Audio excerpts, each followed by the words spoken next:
Hello everyone, welcome back my psychology channel. तो आज के इस वीडियो में हम लोग पर्सनालिटी चैप्टर, जो हम लोग पिछले वीडियो में पर्सनालिटी ही चैप्टर पढ़ रहे थे, इसमें एक नया टॉपिक देखेंगे, Eysenck theory of personality as a factor theory of personality. तो आज के हम लोग इस वीडियो में हम लोग इसी टॉपिक पर आज डिस्कस करेंगे कि आइजिंग थ्योरी फैक्टर थ्योरी के अंतर्गत आता है। आइजिंग का जो थ्योरी है वो फैक्टर थ्योरी के अंतर्गत आता है, क्योंकि इन्होंने फैक्टर पर जोड़ दिया है। यद्यपि फैक्टर थ्योरी के अंतर्गत अनेक मनोवैज्ञानिक आते हैं, किंतु मुख्य रूप से आइजिंग तथा कैटल का नाम लिया जाता है। इन लोगों के अनुसार साइकोलॉजी ऑफ पर्सनालिटी तभी वैज्ञानिक हो सकता है यदि इसके अंतर्गत ऑब्जेक्टिव मेथड का प्रयोग किया जाता है। अब तक सिद्धांतों का उदय प्रयोगशालाओं, चिकित्सालयों या मानसिक आरोग्यशालाओं में और पुस्तकालयों में हो रहा था, परंतु इन लोगों के अनुसार इसे वैज्ञानिक बनाने के लिए व्यक्ति के व्यवहारों का ऑब्जेक्टिव ऑब्जर्वेशन होना चाहिए तथा प्रदत्तों का वैज्ञानिक निरूपण होना चाहिए, तथा इसका समाधान इन लोगों ने सांख्यिकीय विधि एक विशिष्ट तरीका फैक्टर एनालिसिस में पाया। इन लोग का जो इन लोग के साथ अनुसार जो साइकोलॉजी और पर्सनालिटी वो कैसा होना चाहिए, उसमें ऑब्जेक्टिव मेथड का यूज होना चाहिए कि सब लोग एक ही निर्णय लो, बाहर से ऑब्जर्वेशन कर सके, उस व्यक्तित्व का जो है वो बाहर से ऑब्जर्वेशन कर सके, उसका स्टैटिस्टिक्स बना सके उस पर।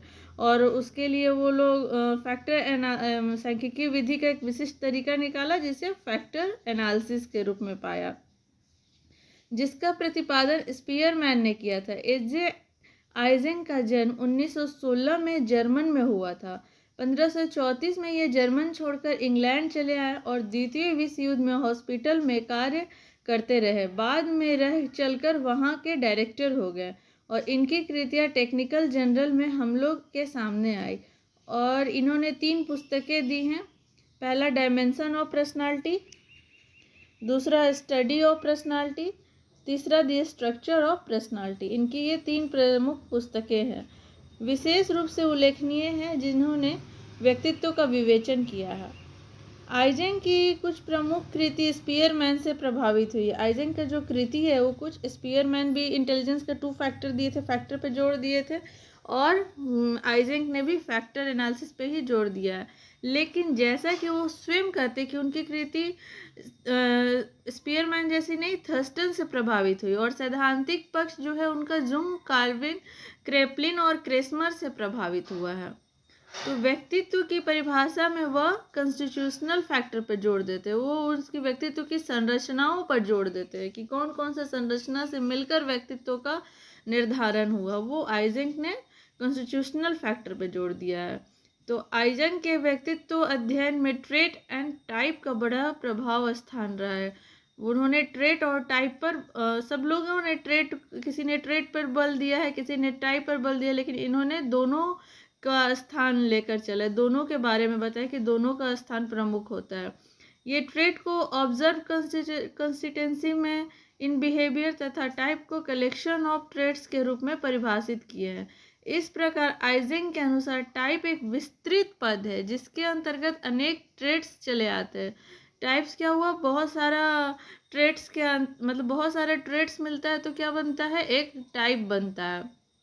इनके अनुसार दूसरे अर्थ में हम कह सकते हैं कि ट्रेट्स टाइप का अंग मात्र है। आइजिंग के अनुसार हम व्यवहार के अंदर कई क्रियाएं सम्मिलित करते हैं। ये सारी क्रियाएं एक पिरामिड के अनुसार होती है, इसे हायरार्किकल ऑर्डर ऊपर से नीचे में संजोए जा सकते हैं। तो सबसे ऊपर की जो श्रृंखला है उसमें टाइप्स होता है, और जो सबसे निचला जो हिस्सा होता है वो हमारी सतह में हमारी विभिन्न क्रियाएं देखने को मिलती है। तो इसे हम एक पिरामिड के द्वारा समझेंगे। तो सबसे पहले एक हायरार्किकल में सबसे नीचे क्या है, स्पेसिफैक्ट है। तो अगर किसी का, जैसे कि स्पेसिफैक्ट, अगर कोई व्यक्ति बहुत चिंतित है रहता है तो उसका हैबिचुअल क्या होगा, हैबिचुएट क्या होगा, वो जिद्दी होगा। और उसका ट्रेट क्या होगा, वो हाई इंट्रोवर्ट पर्सनालिटी का होगा। और उसका टाइप क्या होगा, तो साइकोटिज्म हो जाएगा। तो यहाँ हम एक पिरामिड, ये वाला एग्जांपल से इस पिरामिड को समझते हैं कि अगर कोई स्पेसिफैक्ट, उसका क्या हुआ, कोई व्यक्ति का स्पेशल फैक्ट क्या हुआ कि वो हर समय चिंतित ही रहता है, तो उसका हैबिचुअल क्या होगा, आदत क्या उसका बार बार हो जाएगा, तो जिद्दी हो जाएगा। तो उसका ट्रेट होगा हाई इंट्रोवर्ट, अंतर्मुखी जो होता है वो बहुत ज़्यादा मात्रा में अंतर्मुखी हो जाएगा। और फिर टाइप क्या होगा, तो टाइप हो जाएगा उसका साइकोटिज्म, मनोविक्षिप्तता। तो ये एक अच्छा उदाहरण है। ऐसे कई उदाहरण बन सकते हैं इस पे, तो एक समझने के लिए यहाँ हम उदाहरण दिए हैं। तो यहाँ स्पेसिफिक रिस्पॉन्स हमारी वैसी क्रिया है जिसे हम अमुक समय से करते आ रहे हैं। अमुक समय से जैसे हम बार बार चिंता, कोई व्यक्ति बार बार चिंता किया जा रहा है, किए जा रहा है, किए जा रहा है, तो हैबिचुअल रिस्पॉन्स क्या हो जाएगा कि वो व्यक्ति जिद्दी हो जाएगा और हमेशा एक ही परिस्थिति में वो हमेशा क्या रहेगा, चिंता करेगा और फिर जिद्दी होते जाएगा। तो कुछ कुछ जो हैबिचुअल रिस्पॉन्स है आपस में मिली हुई है, जिससे मिलकर वो क्या बनता है, ट्रेट बनता है। तो इस व्यक्ति का ट्रेट क्या हुआ कि वो हाई लेवल का इंट्रोवर्ट पर्सनालिटी हो गया। अंत में ट्रेट्स उसका मिलकर क्या बना, एक टाइप बन गया पर्सनालिटी का, कि वो क्या हो गया, तो वो साइकोटिज्म हो गया, वो मनोविक्षिप्तता वाला रोगी हो गया। तो मोटे तौर पर हमारी क्रियाएं इन्हीं 4 फैक्टर से सामंजस्य रखते हैं और जिन्हें हम फैक्टर एनालिसिस के द्वारा प्राप्त करते हैं। तो पर्सनालिटी टाइप्स फैक्टर एनालिसिस में यूनिवर्सल फैक्टर है, ट्रेट्स फैक्टर एनालिसिस में ग्रुप फैक्टर तथा हमारे हैबिचुअल रिस्पॉन्स हमारे फैक्टर एनालिसिस में स्पेसिफिक फैक्टर और अंत में हमारे स्पेसिफिक रिस्पॉन्स फैक्टर एनालिसिस के एरर फैक्टर में मिलते जुलते हैं। तो ये था आइजेंक का फैक्टर एनालिसिस थ्योरी। इसको हम लोग एक बार और शॉर्ट में देखते हैं कि आइजेंक का जो व्यक्तित्व सिद्धांत है इसको हम लोग पेन मॉडल भी बोलते हैं। पेन का यहाँ मतलब हुआ P for psychoticism, E for extroversion और N फॉर न्यूरोटिज्म। तो ये कहा जाता है कि व्यक्तित्व यही 3 मुख्य आयाम से मिलकर बनते हैं, साइकोटिज्म और एक्सट्रोवर्सन और न्यूरोटिज्म। तो इनके मॉडल को हम लोग इनके जो फैक्टर एनालिसिस है इसको हम लोग पेन मॉडल के भी नाम से जानते हैं। तो न्यूरोटिज्म क्या हुआ, तो न्यूरोटिज्म ये हुआ कि यह भावनात्मक स्थिरता या अस्थिरता का स्तर है और उच्च न्यूरोटिज्म वाले लोग जो होते हैं आसानी से चिंतित हो जाते हैं, उदास रहते हैं और तनावग्रस्त हो जाते हैं। जैसे अभी हम पिरामिड में बताए थे कि बहुत ज़्यादा चिंता करने से वो साइकोटिज्म का रूप ले लेता है, जबकि निम्न मनोविक्षिप्तता वाले लोग शांत और भावनात्मक रूप से स्थिर होते हैं। और एक्सट्रोवर्सन, इंट्रोवर्सन, ये तो काफ़ी पॉपुलर वो टर्म है। तो इसका एक्सट्रोवर्सन में क्या होगा, सामाजिक और उत्तेजना। ये जो होता है एक्सट्रोवर्सन और इंट्रोवर्सन, यह एक सामाजिक और उत्तेजना के स्तर का माप है, मेजर है कि अगर एक्सट्रोवर्जन है तो सामाजिक रूप से उत्तेजित है ज़्यादा तो क्या होगा, और सामाजिक रूप से एकदम समाज की ओर उन्मुख नहीं है तो क्या होगा। तो जो अगर व्यक्ति है या सामाजिक और उत्तेजना से मतलब समाज के बाहरी दुनिया के प्रति उन्मुख रहते हैं, बहुत सारे लोगों के साथ मिलनसार होकर रहते हैं, उत्साही रहते, तो एक्सट्रोवर्सन है। और जब लोग अंतर्मुखी और आरक्षित, शांत और आंतरिक दुनिया की ओर उन्मुख होते हैं तो अपने आप में रहते तो क्या होता है, इंट्रोवर्सन होता है। और साइकोटिज्म जो होता है उसे मनोविक्षिप्तता बोलते हैं। तो यह आक्रामकता, अहमन्यता और सामाजिक रूप से गैर जिम्मेदार व्यवहार का स्तर है। और उच्च मनोविक्षिप्तता वाले लोग जिद्दी, आक्रामक और दूसरे के प्रति असंवेदनशील होते हैं। तो ये आइजेंक जो थे वो फैक्टर एनालिसिस पर जोर दिए हैं। तो इनके मॉडल को हम लोग पेन मॉडल भी बोलते हैं। पेन का अर्थ आप लोग समझ गए होंगे, साइकोटिज्म, एक्सट्रावर्सन और न्यूरोटिज्म। तो यहाँ हम कुछ बिहेवियर पैटर्न और उसके फैक्टर एनालिसिस के बारे में पढ़ेंगे। तो अगर टाइप्स होगा तो बिहेवियर पैटर्न अगर टाइप है तो उसका फैक्टर एनालिसिस होगा यूनिवर्सल फैक्टर, ट्रेट्स में आएगा ग्रुप फैक्टर, हैबिचुअल रिस्पॉन्स में आएगा स्पेसिफिक फैक्टर और स्पेसिफिक रिस्पॉन्स में आएगा एरर फैक्टर। तो आइजेंक के अध्ययन में टाइप्स पर बहुत अधिक जोर दिया गया है कि बहुत सारा जो ट्रेट्स है वो मिलकर क्या बनता है, टाइप बनता है। वास्तव में वह ट्रेट्स की चर्चा बहुत ही कम करते हैं, टाइप्स पर ज़्यादा जोर देते हैं। उनके अनुसार हमारी सभी क्रियाओं का अंतिम लक्ष्य उनका सामंजस्य टाइप में ही होता है। जो हम लोग हायरार्किकल अभी जो पिरामिड देखे उसमें भी सबसे पीक पर क्या था, तो टाइप था।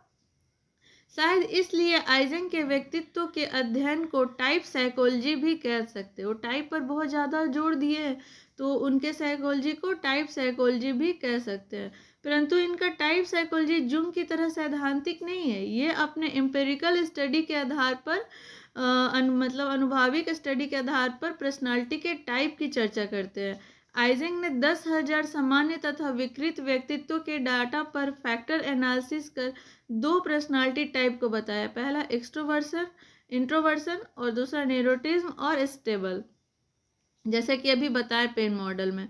तो एक्सट्रोवर्ट इंट्रोवर्ट डायमेंशन में दोनों एक दूसरे के विपरीत होते हैं। एक्सट्रोवर्ट सामाजिक होता है, इंट्रोवर्ट गंभीर एकांत और ज़्यादा शांत रहना पसंद करता है। और अपने एम्पेरिकल स्टडी के आधार पर उन्होंने एक्सट्रोवर्ट और इंट्रोवर्ट का विशद वर्णन किया है, जो जुंग से बहुत कुछ मिलता जुलता है। फर्क केवल इतना है कि जुंग सैद्धांतिक एवं व्यवहारिक दोनों का वर्णन करते हैं, वहाँ पर आइजिंग का वर्णन एम्पेरिकल स्टडी के आधार पर हुआ है। तो न्यूरोटिज्म पर्सनालिटी को भी आइजिंग ने एम्पेरिकल स्टडी के आधार पर व्याख्या करने का प्रयास किया है।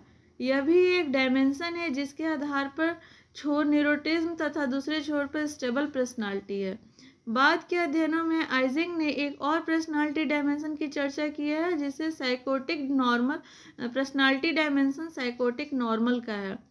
साइकोटिक पर्सनालिटी के विषय में आइजिंग का कहना है कि ये लोग कम बोलते हैं, बहुत से कामों में इनका परफॉर्मेंस पुअर होता है। इस प्रकार हम देखते हैं कि आइजिंग ने 3 प्राथमिक डायमेंशन की चर्चा की है, जो हम अभी पेन मॉडल में समझाए हैं। Extrovert, introvert, neurotic, stable, psychotic और नॉर्मल। तो आइजिंग ने इन्हीं तीनों प्राइमरी डायमेंशन के आधार पर व्यक्तित्व का वर्णन किया है, इसलिए इनके मॉडल को पेन मॉडल बोलते हैं। आइजिंग का सबसे बड़ा श्रेय टाइप साइकोलॉजी की स्थापना है, क्योंकि इन्होंने टाइप पर बहुत ज़्यादा बल दिया है और ट्रेड्स को टाइप का एक छोटा सा पार्ट मानते हैं कि बहुत सारा ट्रेड्स मिलता है तो एक टाइप का निर्माण होता है। इसमें सबसे महत्वपूर्ण देन व्यक्ति का अध्ययन के क्षेत्र में फैक्टर एनालिसिस है। इसी के आधार पर विभिन्न पर्सनालिटी टाइप का निरूपण किया जाता है। हम यहाँ पर पाते हैं कि जुंग का वर्गीकरण सैद्धांतिक है और जो आइजिंग है उनका एम्पेरिकल है, स्टडी पर आधारित है। तो ये तो रहा इनका फैक्टर एनालिसिस मॉडल, और कुछ इनका क्रिटिसिज्म भी उन पर किया गया है। यद्यपि यह सिद्धांत एम्पेरिकल स्टडी पर आधारित है और इसमें स्टैटिस्टिकल टेक्निक का यूज़ होता है, क्यों होता है, क्योंकि इन्होंने ऑब्जर्वेशन, अपने जो मेथड है उसको ऑब्जर्वेशन साइकोलॉजी के अंतर रखा। ऑब्जर्वेशन मेथड पे इन्होंने जोर दिया है, स्टैटिस्टिकल मेथड का यूज़ किया है। फिर भी इस सिद्धांत पर निम्नलिखित आरोप लगाए जाते हैं। इस सिद्धांत के आधार पर व्यक्तित्व की संरचनाओं के बारे में पूर्वानुमान लगाना कठिन है। पहला क्या है कि इस सिद्धांत के आधार पर व्यक्तित्व की संरचना जो हो रहा है उसका पूर्वानुमान लगाना कठिन है। और दूसरा, इस सिद्धांत द्वारा व्यक्तित्व के संरचना की व्याख्या तो होती है, परंतु व्यक्तित्व के विकास की व्याख्या नहीं हो पाती। इन्होंने संरचना पर काफ़ी जोर दिया है, लेकिन इन्होंने व्यक्तित्व के विकास पर तो जोर ही नहीं दिया, इसलिए इस पे ये आरोप लगाया जाता है। और इस सिद्धांत पर यह भी आरोप लगाया जाता है कि इस सिद्धांत में सामाजिक तथा सांस्कृतिक कारक के महत्व को गौण रखा गया, क्योंकि व्यक्तित्व के विकास में सामाजिक और सांस्कृतिक कारक का बहुत ज़्यादा रोल रहा है। क्योंकि अगर सांस्कृतिक माहौल में रहा, जैसा कल्चरल इन्वायरमेंट में, या जैसा सामाजिक इन्वायरमेंट में रहा, जैसा फ्रेंड रहा, जैसा सीरियल देखा, जैसा जिस सोसाइटी में रहा, वैसा भी पर्सनालिटी हो जाता है। जैसा स्कूल कॉलेज में पढ़ा, जैसा मम्मी पापा आस पास रहा, उसके अनुसार भी सामाजिक संस्कृति के द्वारा भी आसपास के माहौल से भी व्यक्ति के व्यक्तित्व का निर्माण होता है। लेकिन इन्होंने तो सामाजिक और सांस्कृतिक पर जोर नहीं दिया है, सिर्फ व्यक्तित्व के संरचना पर जोर दिया है। इन आलोचनाओं के बावजूद भी इस सिद्धांत को पूरी तरह अस्वीकारा नहीं जा सकता है। इतने सारे आलोचना हैं कि सामाजिक संस्कृति पर बल नहीं दिए हैं, सिर्फ विकास पर्सनालिटी के विकासात्मक पहलू पर बल नहीं दिए, सिर्फ संरचना पर बल दिए। लेकिन इतने आलोचनाओं के बावजूद भी इनके सिद्धांत को पूरी तरह अस्वीकारा नहीं जा सकता है।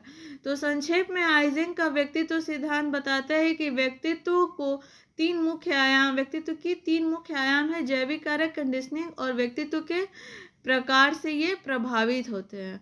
और इन्होंने 3 मॉडल, इनका जो पेन मॉडल है, साइकोटिज्म, न्यूरोटिज्म और एक्सट्रोवर्जन, इस पर इन्होंने ज़्यादा बल दिया है।